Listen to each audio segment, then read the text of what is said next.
এক নামে শত পাপ নাশিব পাৰে দানব্ৰতে ইটো কাৰ্য কদাপি নোৱাৰে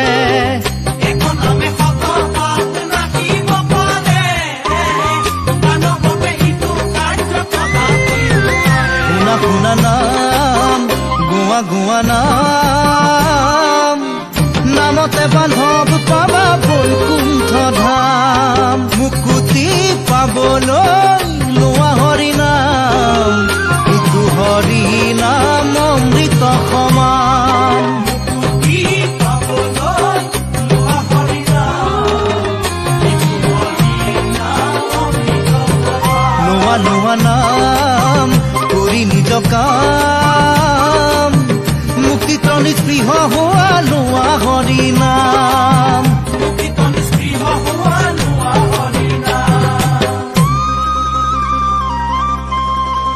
এই সমস্ত জীৱৰ শ্ৰেষ্ঠ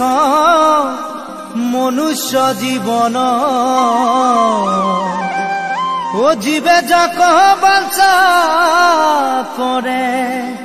লোভিবে জনম পৰম দুৰ্লভ ইটো মনুষ্য তনু ও হৰিক নভজিলে তাক নাপাইবা